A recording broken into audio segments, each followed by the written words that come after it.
The Tragedy of Othello, the Moor of Venice, Act 4, Scene 1. Enter Othello and Iago. Iago. Will you think so? Think so, Iago? What, to kiss in private? An unauthorized kiss? Or to be naked with her friend in bed an hour or more, not meaning any harm? Naked in bed, Iago, and not mean harm? It is hypocrisy against the devil. They that mean virtuously, and yet do so, the devil their virtue tempts, and they tempt heaven. If they do nothing, 'tis a venial ship. But if I give my wife a handkerchief, what then? Why, then 'tis hers, my lord, and being hers, she may, I think, bestow it on any man. She is protectress of her honor, too. May she give that? Her honor is an essence that's not seen. They have it very oft that have it not, but for the handkerchief, by heaven, I would most gladly have forgot it. Thou saidst, oh, it comes over my memory, as doth the raven over the infectious house, boding to all, he had my handkerchief. Eh, what of that? That's not so good now. What, if I had said I had seen him do you wrong? Or heard him say, as knaves be such abroad, who, having by their own importunate suit, or voluntary dotage of some mistress, convinced or supplied them, cannot choose, but they must blab. Hath he said anything? He hath, my lord, but be you well assured, no more than he'll unswear. What hath he said? Faith, that he did, I know not what he did. What? Lie. With her? With her. On her, what you will. Lie with her? Lie on her? We say lie on her when they belie her. Lie with her. Zounds, that's fulsome. Handkerchief, confessions, handkerchief. To confess and be hanged for his labor, first to be hanged, and then to confess. I tremble at it. Nature would not invest herself in such shadowing passion without some instruction. It is not words that shakes me thus. Pish! Noses, ears, and lips. Is it possible? Confess! Handkerchief? Oh, devil! Work on, my medicine, work! Thus credulous fools are caught, and many worthy and chaste dames even thus, all guiltless, meet reproach. What ho! My lord, I say, Othello. How now, Cassio? What's the matter? My lord is fallen into epilepsy. This is his second fit. He had one yesterday. Rub him about the temples. No, forbear, the lethargy must have his quiet course. If not, he foams at mouth, and by breaks out to savage madness. Look, he stirs. Do you withdraw yourself a little while. He will recover straight. When he is gone, I would on great occasions speak with you. How is it, General? Have you not hurt your head? Dost thou mock me? I mock you not, by heaven. Would bear your fortune like a man. A horned man's a monster and a beast. There's many a beast then in a populous city, and many a civil monster. Did he confess? Good sir, be a man. Think every bearded fellow that's but yoked may draw with you. There's millions now alive that nightly lie in those improper beds, which they dare swear peculiar. Your case is better. Oh, 'tis the spite of hell, the fiend's arch mock, to lip a wanton in a secure couch, and to suppose her chaste. No, let me know, and knowing what I am, I know what she shall be. Oh, thou art wise, 'tis certain. Stand you a while apart, confine yourself but in a patient list, whilst you were here overwhelmed with your grief, a passion most unsuiting such a man, Cassio came hither. I shifted him away, and laid good excuses upon your ecstasy.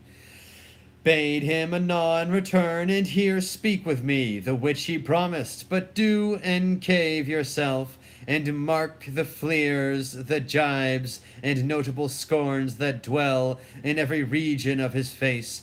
For I will make him tell the tale anew, where, how oft, how long ago, and when he hath, and is again to cope your wife. I say, but mark his gesture, marry patience, or I shall say you're all in spleen, and in nothing of a man.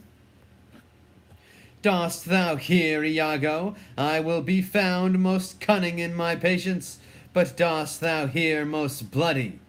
That's not amiss, but yet keep time and all will you withdraw.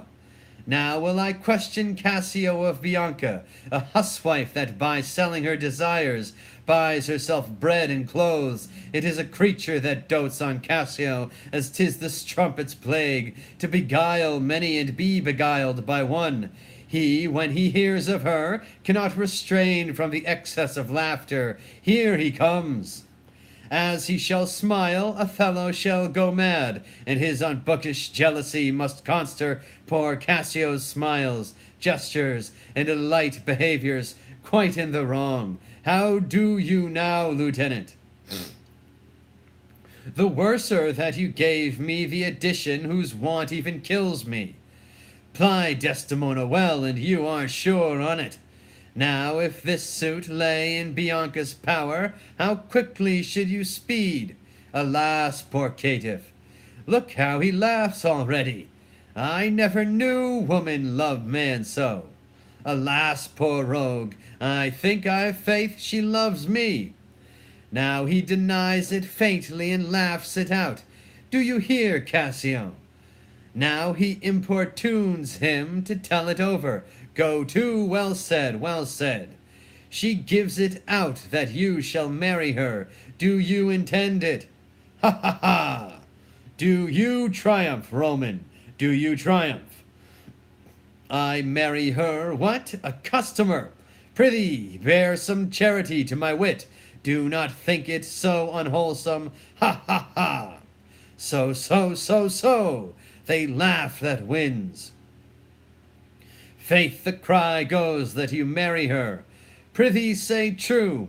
I am a very villain else. Have you scored me? Well, this is the monkey's own giving out. She is persuaded I will marry her out of her own love and flattery, not out of my promise. Iago beckons me. Now he begins the story. She was here even now. She haunts me in every place. I was the other day talking on the sea bank with certain Venetians, and thither comes the bauble, and by this hand falls me thus about my neck, crying, "Oh, dear Cassio," as it were, his gesture imports it. So hangs and lolls and weeps upon me, so hails and pulls me, ha ha ha. Now he tells how she plucked him to my chamber. Oh, I see that nose of yours, but not that dog I shall throw it to. Well, I must leave her company. Before me, look where she comes.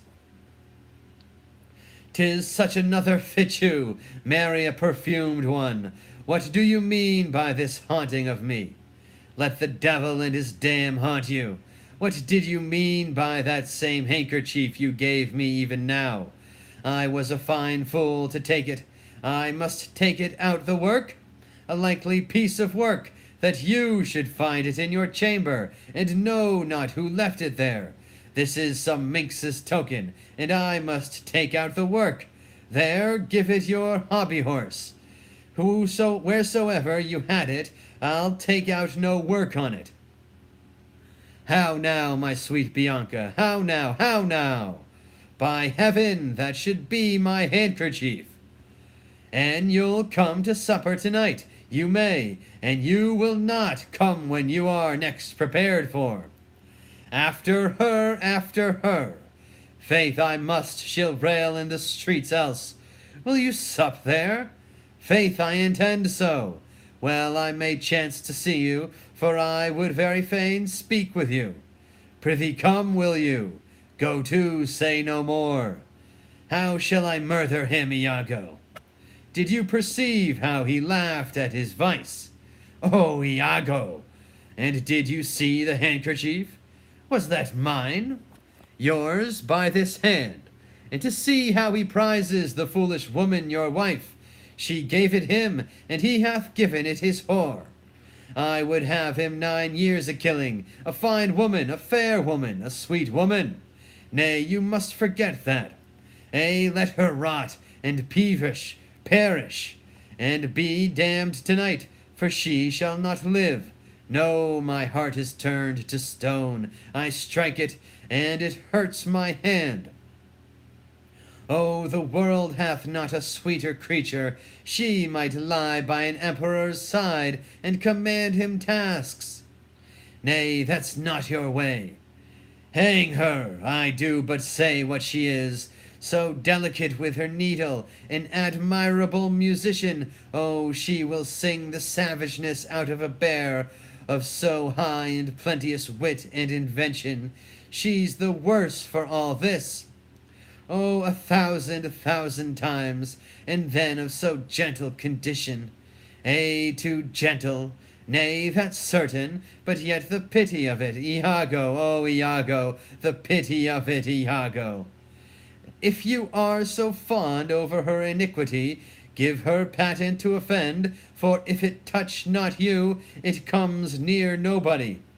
I will chop her into messes, cuckold me. Oh, 'tis foul in her, with mine officer, that's fouler. Get me some poison, Iago, this night. I'll not expostulate her, lest her body and beauty unprovide my mind again this night, Iago. Do it not with poison, strangle her in her bed, even the bed she hath contaminated. Good, good, the justice of it pleases, very good. And for Cassio, let me be his undertaker. You shall hear more by midnight. Excellent, good. What trumpet is that same? I warrant something from Venice. 'Tis Lodovico, this comes from the Duke. See, your wife's with him. God save you, worthy general. With all my heart, sir. The Duke and the senators of Venice greet you. I kiss the instrument of their pleasures. And what's the news, good cousin Lodovico? I am very glad to see you, signor. Welcome to Cyprus. I thank you. How does Lieutenant Cassio? Lives, sir. Cousin, there's fallen between him and my lord an unkind breach, but you shall make all well. Are you sure of that, my lord? This fail you not to do as you will. He did not call. He's busy in the paper. Is there division twixt my lord and Cassio? A most unhappy one. I would do much to atone them for the love I bear to Cassio. Fire and brimstone! My lord, are you wise? What, is he angry? May be the letter moved him, for as I think, they do command him home, deputing Cassio in his government. By my troth, I am glad on it. Indeed, my lord, I am glad to see you mad. Why, sweet Othello, devil, I have not deserved this. My lord, this would not be believed in Venice, though I should swear I saw it. 'Tis very much, make her amends, she weeps. Oh, devil, devil, if that the earth could teem with woman's tears, each drop she falls would prove a crocodile. Out of my sight. I will not stay to offend you. Truly, an obedient lady, I do beseech your lordship, call her back. Mistress, what would you with her, sir? Who, I, my lord? You did wish that I would make her turn. Sir, she can turn, and yet go on, and turn again. And she can weep, sir, weep. And she's obedient, as you say, obedient, very obedient. Proceed you in your tears. Concerning this, sir, O well-painted passion, I'm commanded home. Get you away, I'll send for you anon. Sir, I obey the mandate, and will return to Venice. Hence, avaunt! Cassio shall have my place, and sir, tonight I do entreat that we may sup together. You are welcome, sir, to Cyprus. Goats and monkeys! Is this the noble Moor whom our full senate call all in all sufficient? Is this the nature whom passion could not shake, whose solid virtue the shot of accident nor dart of chance could neither graze nor pierce? He is much changed. Are his wits safe? Is he not light of brain? He's that he is. I may not breathe my censure what he might be. If what he is not, I would not to heaven he were. What? Strike his wife? Faith, that was not so well, yet would I knew that stroke would prove the worst. Is it his use, or did the letters work upon his blood, and new create this fault? Alas, alas! It is not honesty in me to speak what I have seen and known. You shall observe him, and his own courses will denote him so, that I may save my speech. Do but go after and mark how he continues. I am sorry that I am deceived in him.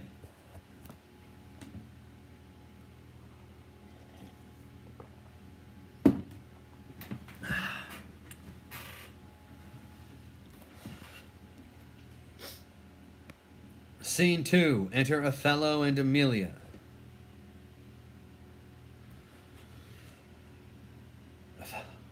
You have seen nothing, then, nor ever heard, nor ever did suspect. Yes, you have seen Cassio and she together. But then I saw no harm, and then I heard each syllable that breath made up between them. What, did they never whisper? Never, my lord. Nor send you out o' the way? Never. To fetch her fan, her gloves, her mask, nor nothing? Never, my lord. That's strange. I durst, my lord, to wager she is honest, lay down my soul at stake. If you think other, remove your thought. It doth abuse your bosom. If any wretch have put this in your head, let heaven requite it with the serpent's curse. For if she be not honest, chaste, and true, there's no happy man. The purest of their wives is foul as slander. Bid her come hither, go. She says enough, yet she's a simple bawd that cannot say as much. This is a subtile whore, a closet lock and key of villainous secrets, and yet she'll keel and pray. I have seen her do it. My lord, what is your will? Pray you, Chuck, come hither. What is your pleasure? Let me see your eyes. Look in my face. What horrible fancy this? Some of your function, mistress. Leave procreance alone and shut the door. Cough or cry hem if anybody come. Your mystery, nay, dispatch. Upon my knee, what doth your speech import? I understand a fury in your words, but not the words.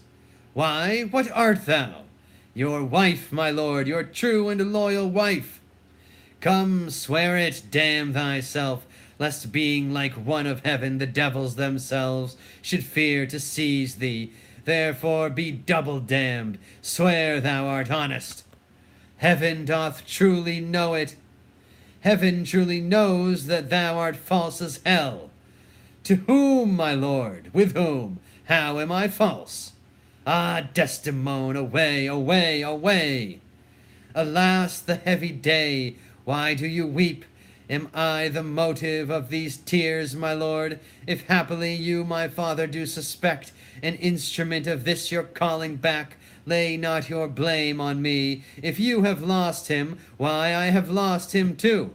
Had it pleased heaven to try me with affliction, had they rained all kind of sores and shames on my bare head, steeped me in poverty to the very lips, given to captivity me and my utmost hopes, I should have found in some place of my soul a drop of patience. But alas, to make me the fixed figure for the time of scorn, to point his slow, unmoving finger at. Yet could I bear that too, well, very well. But there, where I have garnered up my heart, where either I must live or bear no life, the fountain from the which my current runs, or else dries up, to be discarded thence. Or keep it as a cistern for foul toads, to knot and gender in. Turn thy complexion there, patience, thou young and rose-lipped cherubin. Ay, here look grim as hell. I hope my noble lord esteems me honest.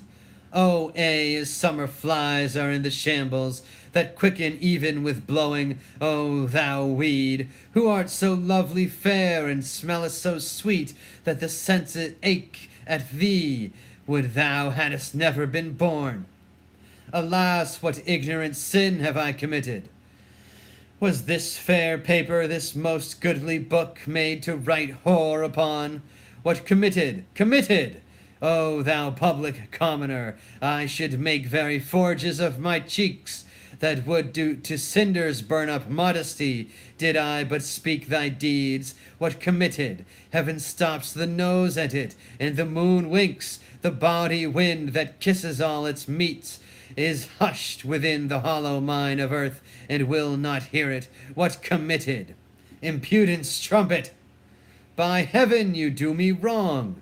Are not you a strumpet? No, as I am a Christian. If to preserve this vessel for my lord from any other foul unlawful touch be not to be a strumpet, I am none. What, not a whore? No, as I shall be saved. Is it possible? Oh, heaven forgive us! I cry you mercy then, I took you for that cunning whore of Venice that married with Othello. You mistress! That have been the office opposite to St. Peter, and keeps the gate of hell. You, you, we have done our course, there's money for your pains. I pray you turn the key and keep our counsel. Alas, what does this gentleman conceive? How do you, madame? How do you, my good lady? Faith, half asleep. Good madame, what's the matter with my lord? With who? Why, with my lord, madame. Who is thy lord? He that is yours, sweet lady. I have none. Do not talk to me, Amelia. I cannot weep, nor answers have I none. But what should go by water? Prithee tonight, lay on my bed my wedding sheets, remember, and call thy husband hither. Here's a change indeed. 'Tis meet I should be used so, very meet. How have I been behaved, that he might stick the smallest opinion on my least misuse? What is your pleasure, madame? How is it with you? I cannot tell. Those that do teach young babes do it with gentle means and easy tasks. He might have chid me so, for in good faith I am a child to chiding. What is the matter, lady? Alas, Iago, my lord hath so abhorred her, thrown such despite in heavy terms upon her, that true hearts cannot bear it. Am I that name, Iago? What name, fair lady? Such as she said my lord did say I was. He called her whore. A beggar in his drink could not have laid such terms upon his collet. Why did he so? I do not know. I am sure I am none such. Do not weep, do not weep. Alas, the day! Hath she forsook so many noble matches, her father, and her country, and her friends, to be called whore? Would it not make one weep? It is my wretched fortune. Beshrew him for it. How comes this trick upon him? Nay, heaven doth know. I will be hanged if some eternal villain, some busy and insinuating rogue, come cogging, cozening slave, to get some office, have not devised this slander. I will be hanged else. Fie, there is no such man, it is impossible. If any such there be, heaven pardon him. A halter pardon him, and hell gnaw his bones. Why should he call her a whore? Who keeps her company? What place? What time? What form? What likelihood?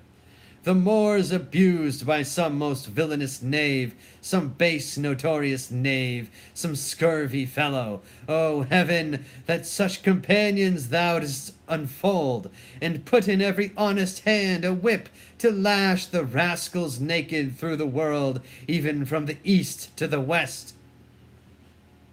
Speak within door. Oh, fie upon them, son. Some such squire he was, that turned your wit to the seamy side without, and made you to suspect me with the moor. You are a fool. Go to.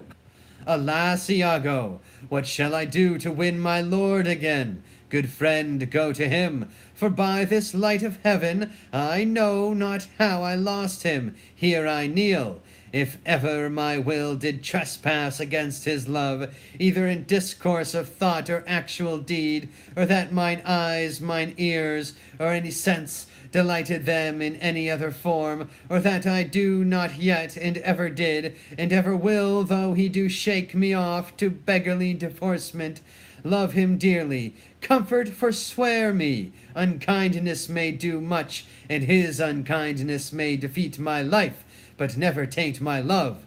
I cannot say whore. It does abhor me now I speak the word, to do the act that might the addition earn, not the world's mass of vanity could make me. I pray you be content, 'tis but his humour, the business of the state does him offence, and he does chide with you. If 'twere no other, it is but so I warrant. Hark how these instruments summon to supper. The messengers of Venice stays the meat. Go in and weep not, all things shall be well. How now, Roderigo? I do not find that thou dealest justly with me. What in the contrary? Every day thou daffest me with some device, Iago, and rather, as it seems to me now, keepest from me all conveniency than suppliest me with the least advantage of hope. I will indeed no longer endure it, nor am I yet persuaded to put up in peace what already I have foolishly suffered. Will you hear me, Roderigo? Faith, I have heard too much, for your words and performances are no kin together. You are charged me most unjustly. With naught but truth I have wasted myself out of my means. The jewels you have had from me to deliver Desdemona would half have corrupted a votarist. You have told me she hath received them and returned me expectations and comforts of sudden respect and acquaintance, but I find none. Well, go to, very well. Very well, go to. I cannot go to, man, nor 'tis not very well. By this hand, I think it is scurvy, and begin to find myself fopped in it. Very well. I tell you 'tis not very well. I will make myself known to Desdemona. If she will return me my jewels, I will give over my suit and repent my unlawful solicitation. If not, assure yourself I will seek satisfaction of you. You have said now, ay, and said nothing but what I protest intendment of doing. Why, now I see there's metal in thee, and even from this instant do build on thee a better opinion than ever before.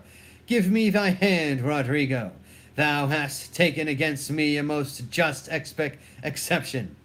But yet I protest I have dealt most directly in thy affair.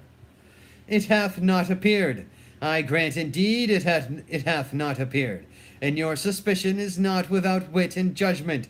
But, Rodrigo, if thou hast that in thee indeed, which I have greater reason to believe now than ever, I mean purpose, courage, and valor, this night show it. If thou the next night following enjoy not Desdemona, take me from this world with treachery, and devise engines for my life. Well, what is it? Is it within reason and compass? Sir, there is a special commission come from Venice to depute Cassio in Othello's place. Is that true? Why, then Othello and Desdemona return again to Venice.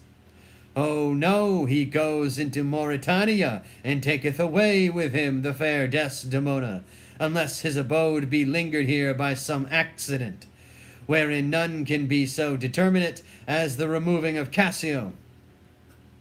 How do you mean, removing him? Why, by making him incapable of Othello's place, knocking out his brains. And that you would have me to do? If you dare do yourself a profit and a right, he sups tonight with a harlotry, and thither will I go to him. He knows not yet of his honourable future. If you will watch his going thence, which I will fashion to fall out between 12 and 1, you may take him at your pleasure. I will be near to second your attempt, and he shall fall between us. Come, stand not amazed at it, but go along with me. I will show you such a necessity in his death that you shall think yourself bound to put it on him. It is now high supper time, and the night grows to waste. About it, I will hear further reason for this, and you shall be satisfied.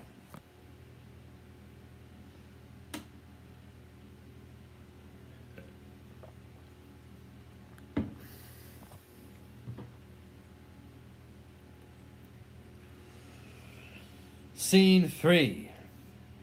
Enter Othello, Lodovico, Desdemona, Emilia, and attendants.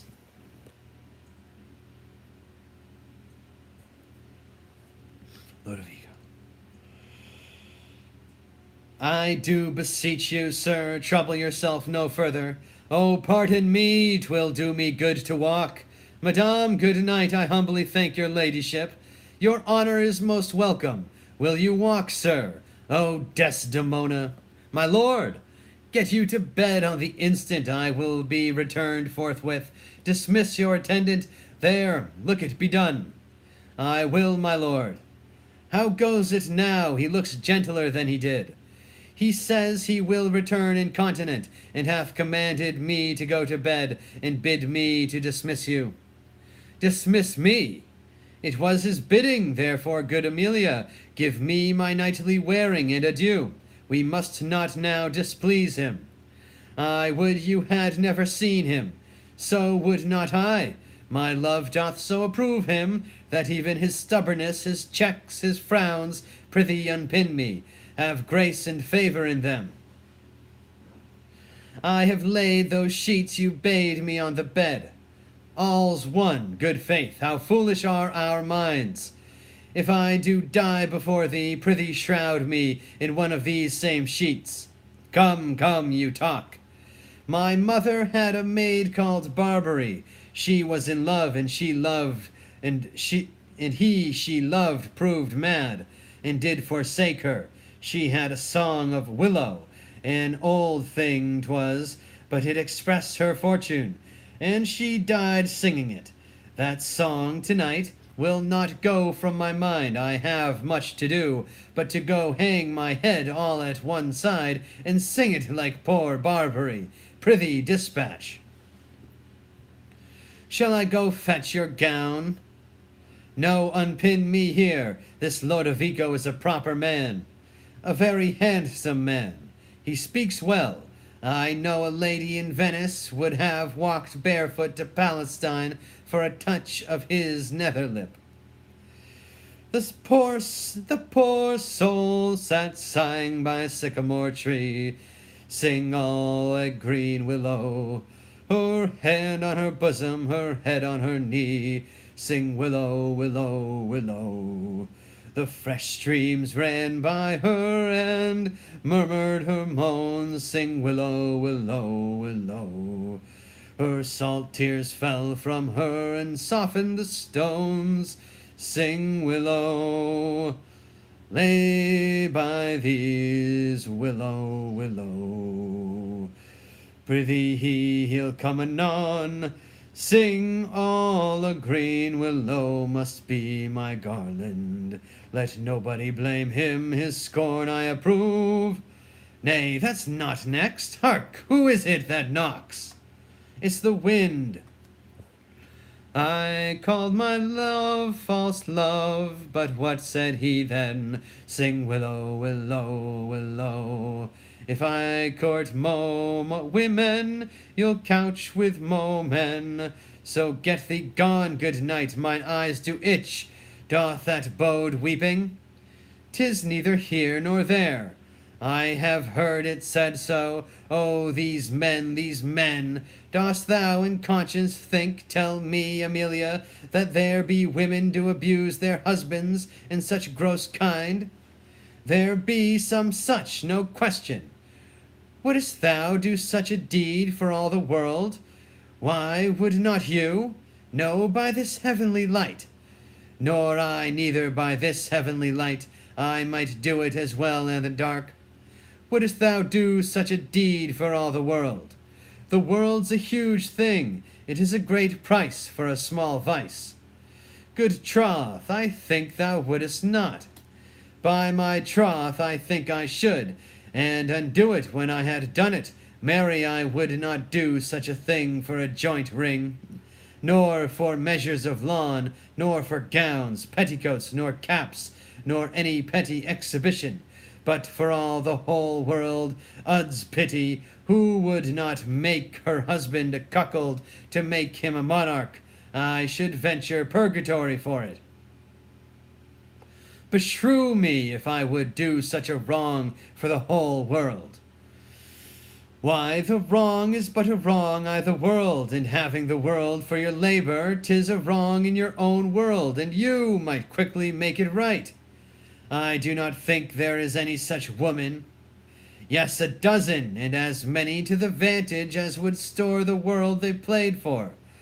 But I do think it is their husbands' faults, if wives do fall, say that they slack their duties, and pour our treasures into foreign laps, or else break out in peevish jealousies, throwing restraint upon us, or say they strike us, or scant our former having in despite.